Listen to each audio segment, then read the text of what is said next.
I Die by Jenny Downham is about a 16-year-old girl named Tessa who is dying from cancer. And along the way, she decides to make a list of all the things she wants to do before she does. This book deals with how her family and friends deal with her dying and how she has to deal with the fear and the anger and the frustration of dying herself, while at the same time she's trying to live as hard as possible. When I first started reading this book, I kept feeling like I had watched a film that was almost exactly like this book, so I went and I checked out on Google if I was right, and I was. I was like, whoa, okay, this is really weird. I never knew it was a film, and then also the titles are different. The title of the film is Now Is Good, starring Dakota Fanning, and I really liked the film, but then I never really thought that it was a base of the book. It didn't even tell me that at all. I was kind of a little bit upset about that because I don't like watching the film before reading the book, but when I was reading the book, I realized that the film really did do this book justice. It had that same emotional impact, and the way they interpreted the book was really beautifully done, and it kept with the way the author was dealing with the storyline, so I was really pleased that the movie wasn't a disappointment in how they translated it from book to film. But this is a book review, so let's just get on with my thoughts on this book. This kind of cancer dying type story is kind of overdone, you know, it gets annoying, but I really like sad stories. Haven't really read that many to feel that irritation with the storyline, so you know, can't be helped. I liked this book a whole lot.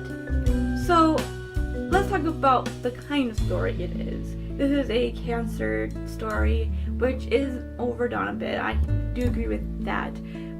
But the whole story of death and trying to live your life the best you can in that short amount of time and dealing with what it's going to happen is not overdone. I think it's something that we all need to learn about a little bit more, to know that even though you're dying, you can still live, and sometimes it takes a death situation to open your eyes to living, and if you're not going to experience it, I think maybe reading about it will open your eyes to something bigger, and this book for me does that. When I read a book, I do look a lot at the writing. Is it grammatically well written? Is the sentence structure good?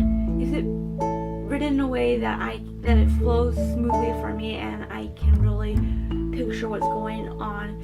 And I really do like lyrical, very beautiful, very detailed writing. This isn't very detailed in a way, but it is very beautiful and lyrically done that I absolutely fell in love with her writing. And I'm excited to see more of her work just because of her writing. I thought she did really well in bringing the emotion through her words and putting these beautiful dreamlike visions before your eyes, just wrapping you with the sad and the anger and the depression and just wanting to find the fix for her. The story itself was well done. It was paced out well. You could feel the build up climbing higher and higher until the end, and since you already know what's going to happen, that tension, that emotional sadness and angst that you get from this book is even much higher, and I really appreciated the way she handled that, because she didn't go into the book making you not know in a way. She told you from the very beginning that this was going to happen, and she wasn't dilly-dallying with this.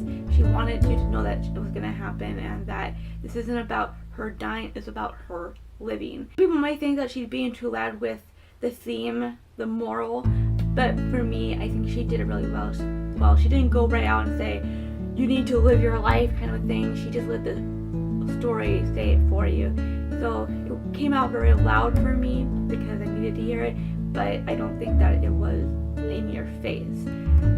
Also, the characters were so amazingly realistic. I loved that she didn't romanticize the way that people will react to another person's dying. The father who was always seeking for a new treatment to save her life. The best friend who was always angry and just not wanting to deal with the truth. The mother who kept her distance because she was too afraid to deal with the reality.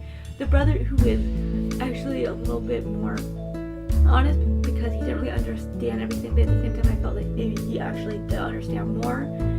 And then Adam, the boy that she gets to know, who's trying to hide away from her, he pushes her away a little bit, and at the same time he can't hide from the fact that he loves her. And then Tessa herself, who's angry, upset, but at the same time is trying to find a way to accept what's going to happen. All of these characters are so realistic because they have the anger, they have the fear and the upset and depression that comes with grief, and you see it all building up to this moment where to say goodbye, and it's just so heart-wrenching. Overall, this book is wonderful. I really like the writing, the characters, the story itself. It's all very beautifully written and told in a way that grabs at my heart, and I really recommend this for anybody who likes these kind of stories. If you like very lyrical and beautiful writing, I think this book will be for you also, or at least this author will be for you. If you're one of those people who can't handle stories about cancer or dying because of experiences that you've had, I probably would stay away from it, but otherwise I definitely recommend this, and I hope that more people will read it. Thank you guys so much for watching. I hope you liked what you saw. If you did, don't forget to give me a thumbs up and a comment below. I really appreciate and look forward to having a chat with you guys. If you're new to my channel and you want to see more of me, there's a sub button below that you can click on, and I'll see you guys in the next one.